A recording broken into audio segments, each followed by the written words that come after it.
It's time for munching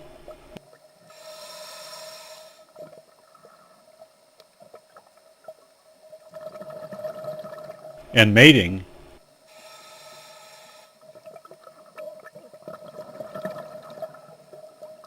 in the Macrocystis, or giant kelp, with your host, Dr. Bill Bushing. One of the best things about my job is that when I go to the office, I don't have to wear a tie with my suit. Wetsuit, that is. Although Jacques-Yves Cousteau referred to the silent world beneath the sea, it is actually filled with many noisy critters. Today we will look at the family of fishes known as grunts, the Homulidae.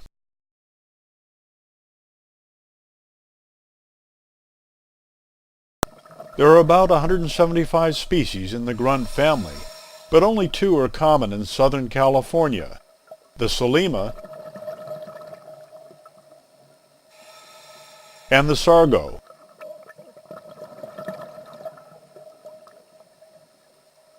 Most of the species in this family are found in the warmer waters of the tropics and subtropics. True to their name, these fish grunt when captured. The sound is made by rubbing together plates of teeth deep in the throat. It is then amplified by their bladders. Grunts are closely related to the snapper family, which includes the yellowtail snapper,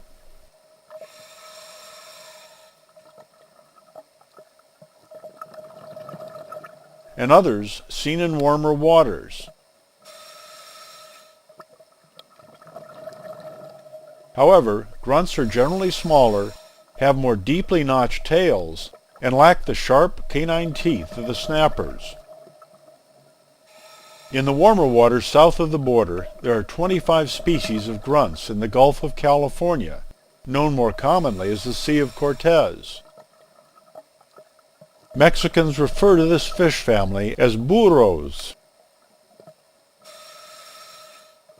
They include the Graybar Grunt, which has a contrasting pattern of 6 yellow and dark gray bars on the side. The average adult is about 1 foot long. Schools of the species are frequently seen at the edge of reefs during daytime, but break up at night to feed on bottom-dwelling crustaceans, clams, worms, and snake eels. The larger burrito grunt reaches 18 inches long. They have large, prominent scales, with a dark spot at the forward margin on a body that is silvery yellowish green.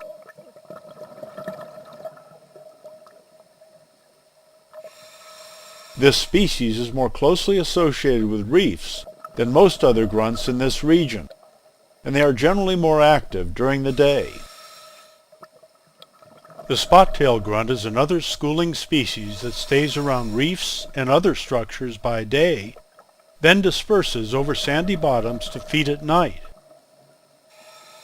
One grunt, common in the Sea of Cortez, is also regularly seen in Southern California. This is the salema, known scientifically as Xenistius californiensis. The genus name Xenistius comes from the Greek words for strange and tail, because the soft dorsal and tail fins are very similar. Salema differ from most other grunts in having a completely divided dorsal fin and long pectoral fins. This distinctive fish is easily identified by the 6 to 8 orange-brown or dark yellow stripes running horizontally along the body. Their big eyes and their small mouths. The salema's lateral line follows one of the stripes. They have an elongate shape and reach a length of about 10 to 12 inches or 25 to 30 centimeters. The salema was once considered to be a member of the snapper family Lucanidae. Later, it was placed in its own family, and we now categorize it with the grunts. The classification of fish and other critters based on physical characteristics is giving way to taxonomies based on their DNA. This offers a much more precise way to identify fish species and determine their evolutionary relationships with one another. Salema are found as far south as Peru, north to Monterey Bay in California. However, they are uncommon north of Point Conception, where the waters are cooler. This shallow water fish frequents depths of 4 to 35 feet, or 1 to 11 meters. They are typically observed over rocks and among kelp forests. Like most of the grunt family, salema are a schooling species. Schooling behavior is commonly observed during the day as these fish wind their way through the kelp.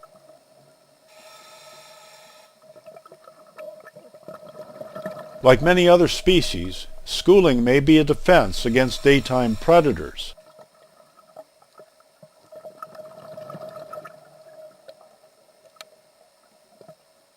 However, at night they lead a more solitary life as the schools disperse so the individuals can feed.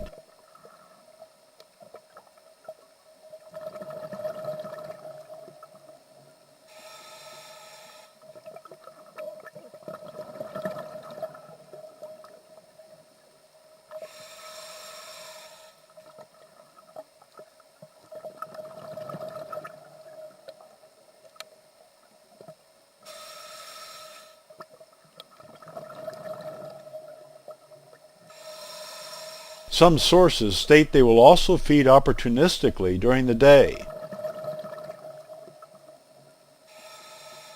The first time I observed and filmed salema at night, I was surprised by this behavior, but I should have expected it since it is quite typical of grunts. I guess there is no night school for this family. Yet another example of diurnal behavior in fish.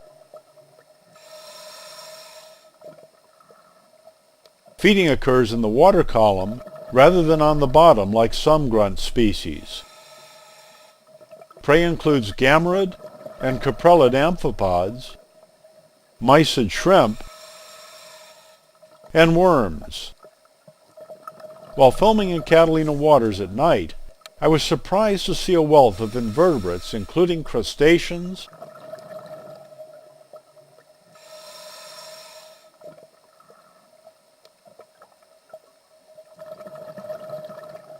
and worms.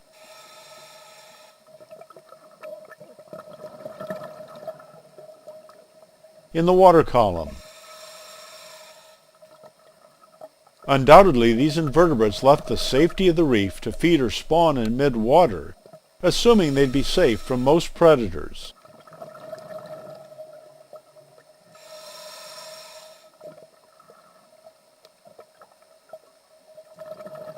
However, the large eyes of the salema make it a fairly effective nocturnal predator, especially under moonlight. Large schools of salema may be observed even at night, feeding on plankton near well-lit piers. The fact that their mouth is oblique or at an angle, and that the lower jaw projects, undoubtedly helps them feed mid-water. Bottom-feeding species of grunts do not exhibit this mouth shape. Salema spawn in the early spring and summer. The females are oviparous, producing eggs which are cast into the water and fertilized. The eggs are pelagic and drift with the plankton, then hatch into tiny larvae which remain there for some time. When the young of years settle near shore, they may school with the juveniles of their relatives, the sargo, and those of black croakers. As a former teacher, a school made up of grunts and croakers sounds like a real discipline problem to me.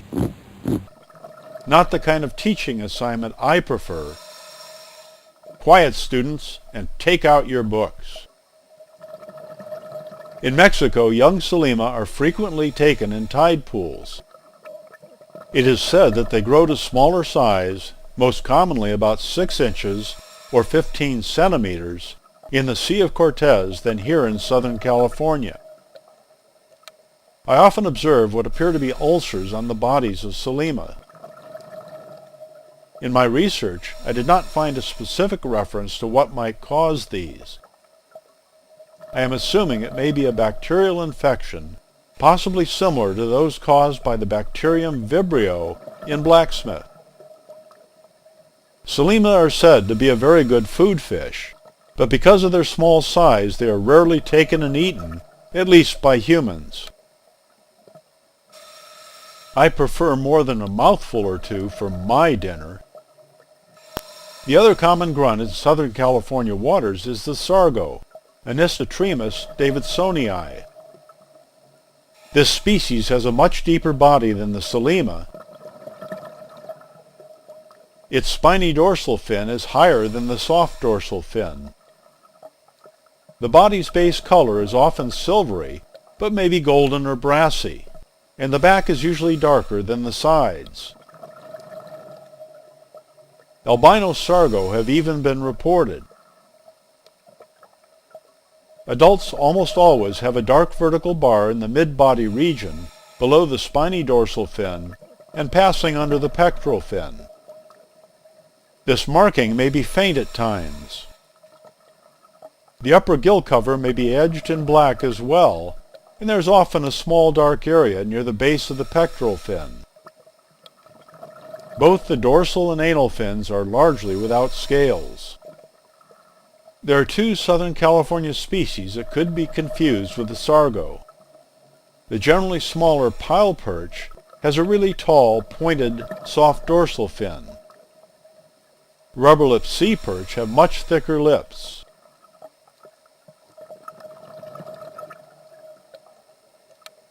Neither of these are members of the grunt family.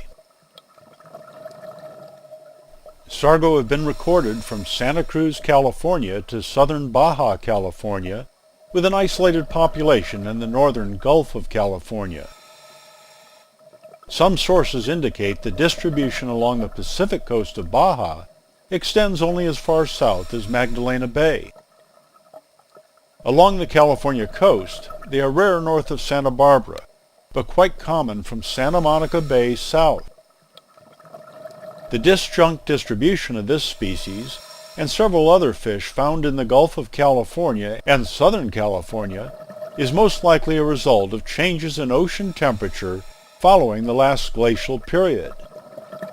As warmer waters from the south extended north, the lower Gulf of California probably became too warm for these fish to reproduce or survive.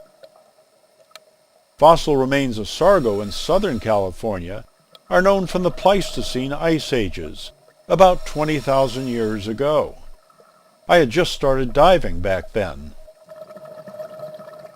The largest verified individual was just under 20 inches or 50 centimeters, although a 23-inch fish, nearly 60 centimeters long, was reported. A fish that large would probably weigh about 6 pounds. One source states this is the largest of the grunt species. Like their salema relatives, sargo appear to be larger in Southern California than in the Gulf of California, where adults average about a foot or 30 centimeters in length. Habitat preferences for this inshore species include rocky outcroppings and kelp forests. They frequently school along the margins of these structures. Their maximum depth has been variously reported as 130 to 200 feet, or 40 to about 60 meters, but they are generally most common in the upper 50 feet or 15 meters of the water column. Paul Human states that these fish are often seen in small groups around the edges of reefs and kelp beds. Ichthyologist Milton Love states they are usually found near the bottom, but I commonly see them in larger schools winding through the upper reaches of the kelp forest below the canopy, and in smaller numbers out over the sand or rocky bottom. Dr. Love states that sargo are sexually mature at about 2 years and 7 inches or 18 centimeters. Imagine combining the terrible twos with junior high school students beginning to feel their hormones. Yikes! No thanks! Spawning occurs from late spring through summer in our region. The eggs are cast into the water and remain pelagic, drifting near the surface. They hatch into larvae which eventually settle in shallow inshore waters during late summer and fall when they are about 1 inch or 2.5 centimeters long. As mentioned with the salema, the juveniles join schools with these relatives and young black croakers. Young sargo have 2 to 3 prominent black stripes along their bodies from their snout to the base of their tail. These eventually fade with age and are replaced by the dark vertical bars seen in the adults when they reach about 6 months and 2 inches or about 5 centimeters in length. By age 4 they are about 10 inches or 25 centimeters long, and after 12 years they may reach 13 inches or 33 centimeters in length.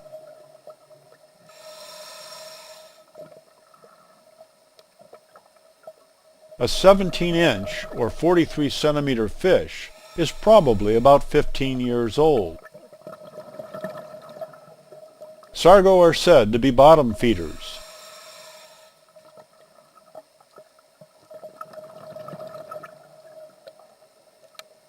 Prey includes crustaceans like isopods, amphipods, and shrimp, as well as bryozoa and mollusks like kelp scallops. Because sargo can be found in bays and near piers, they are often caught by anglers from shore. They are also an occasional catch by commercial fishers and are marketed as perch. Natural predators include least terns, and I would assume marine mammals take them as well. This species is very wary of divers and tends to keep its distance. Sargo can tolerate and even thrive in slightly higher salinities than are usually encountered in the open ocean. This is one reason they were introduced to California's Salton Sea in 1951. There they have become a reasonably popular fish for anglers. However, we now know such introductions can alter the natural ecology. As mentioned at the beginning of this episode, grunts are more common in the tropics. I have encountered numerous species of them swimming in large schools in tropical areas of the Caribbean, the South Pacific, and Asia. The various species of grunts are usually fairly easy to tell apart based on their coloration. One of my favorite Caribbean grunts is the porkfish. It is in the same genus as the sargo. This species is a bright yellow-gold in color with 2 broad black diagonal bands on the head. It has a high back, giving it a slightly different profile than some other grunts. It also differs from many of its relatives in being either solitary or living in small groups over much of its range in the Caribbean.